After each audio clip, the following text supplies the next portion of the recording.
नमस्कार आदाब दोस्तों। तो चलिए आज फिर हम आप लोगों के लिए लाए देश और दुनिया की तमाम ताजा बड़ी खबरें, ब्रेकिंग न्यूज हेडलाइंस, एक एक करके तमाम बड़ी खबरें आपके सामने रखेंगे। सबसे पहली और बड़ी खबर में आपको बताएंगे दोस्तों कि लोकसभा चुनाव 2024 से पहले मोदी सरकार को लगा बहुत बड़ा झटका। यहां पर मोदी सरकार के एनडीए गठबंधन से एक और पार्टी ने अपने आप को अलग कर लिया है। कौन सी ये पार्टी, इसकी जानकारी आगे आपको देंगे। साथ ही साथ अगली बड़ी खबर में आपको बताएंगे दोस्तों कि मोदी सरकार ने चुनाव आयुक्तों की नियुक्ति वाला विधेयक नहीं लाने का फैसला किया है। पूर्व चुनाव आयुक्तों ने पीएम मोदी को पत्र लिखा था, जिसके बाद यह फैसला मोदी सरकार ने लिया। इसकी भी जानकारी आगे आपको देंगे। साथ ही साथ अगली बड़ी खबर में आपको बताएंगे दोस्तों कि संसद रहे योगी आदित्यनाथ पर केस दर्ज कराने वाले परवेज परवाज के बेटे की तलाश तेज, कुर्की का नोटिस घर पे चिपका दिया गया है। यानी कि योगी आदित्यनाथ जब संसद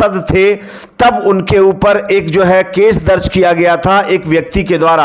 अब खबर आ रही कि उस व्यक्ति के घर पर कुर्की का नोटिस चिपका दिया गया है। इसकी भी जानकारी आगे आपको देंगे। साथ ही साथ अगली बड़ी खबर में आपको बताएंगे दोस्तों कि अडानी हिंडनबर्ग मामला जांच करने वाले पैनल के 3 मेंबरों पर फिर से एक बार सवाल उठे हैं और साथ ही साथ सुप्रीम कोर्ट में आवेदन दिया गया इसको लेकर। इसकी भी जानकारी आगे आपको देंगे। साथ ही साथ अगली बड़ी खबर में आपको बताएंगे दोस्तों कि जिस तरह से देश में मीडिया लगातार चापलूसी कर रहा है, ऐसी सिचुएशन में सुप्रीम कोर्ट ने मीडिया को लेकर के फिर एक बड़ा जो है काम किया है। क्या है इसकी भी जानकारी आगे आपको देंगे। इसके साथ साथ कई और बड़ी खबरें आपके सामने रखेंगे। उससे पहले छोटी सी रिक्वेस्ट है, इस वीडियो को ज्यादा से ज्यादा लाइक करिए, शेयर करिए, चैनल पर नए तो सब्सक्राइब करके बेल आइकन को जरूर प्रेस कर लीजिए। सबसे पहले बात करते हैं लोकसभा चुनाव 2024 से पहले मोदी सरकार को लगा जबरदस्त झटका।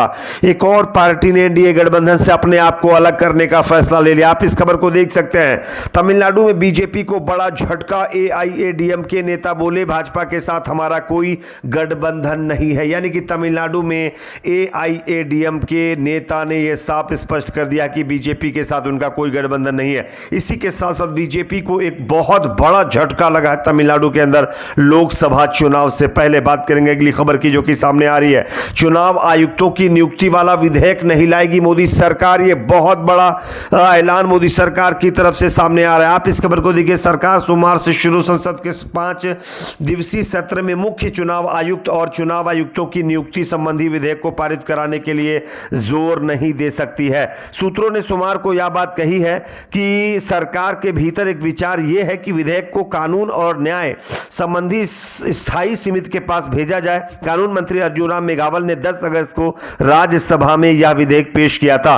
एन गोपाल स्वामी, वीएस संपत और एस वाई कुरैशी सहित कुछ पूर्व मुख्य चुनाव आयुक्तों ने शनिवार को प्रधानमंत्री को पत्र लिखकर सीईसी और चुनाव आयुक्तों की तुलना कैबिनेट सचिव से करने के प्रावधान का विरोध किया था।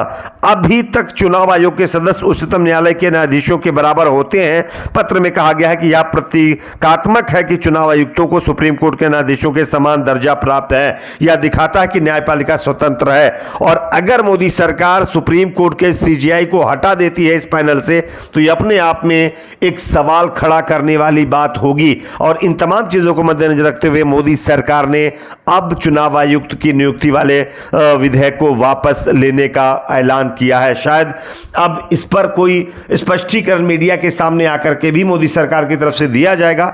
आगे क्या होता है ये आपको पता चलेगा। बात करेंगे अगली खबर की जो कि सामने आ रही है। यहां पर दोस्तों उत्तर प्रदेश से, जहां पर योगी आदित्यनाथ जब सांसद थे तब उनके ऊपर केस करने वाले एक व्यक्ति के घर पर अब कुर्की का नोटिस लगा दिया गया है। साथ ही साथ उसकी तलाश तेज हो गई है। मैं आपको खबर दिखा रहा हूं, आप देख सकते हैं। सांसद रहे योगी आदित्यनाथ पर फर्जी केस दर्ज कराने वाले परवेज परवाज का बेटा फैज लूट आपराधिक साजिश के एक मामले में पिछले 4 साल से फरार है। गिरफ्तारी न होने पर पुलिस ने कोर्ट से कुर्की की नोटिस हासिल की। सोमवार को राजघाट पुलिस ने तुर्कमानपुर स्थित फैज के घर पर नोटिस चिपका दिया है। परवेज परवाज को दुष्कर्म के मामले में आजीवन कारावास की सजा भी हो चुकी है और अब खबर आ रही है कि योगी आदित्यनाथ के ऊपर केस करने के मामले में उसके घर पर कुर्की का नोटिस चिपका करके उसके खिलाफ कार्रवाई और भी ज्यादा तेज कर दी गई है। बात करेंगे अगली खबर की जो कि सामने आ रही है दोस्तों। अडानी हिंडनबर्ग मामला अब फिर एक बार सुप्रीम कोर्ट पहुंच गया है।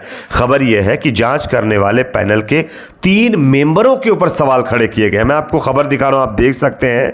अडानी हिंडनबर्ग केस में आरोपों की जांच के लिए एक्सपर्ट्स के नए पैनल को बनाने की मांग की गई है।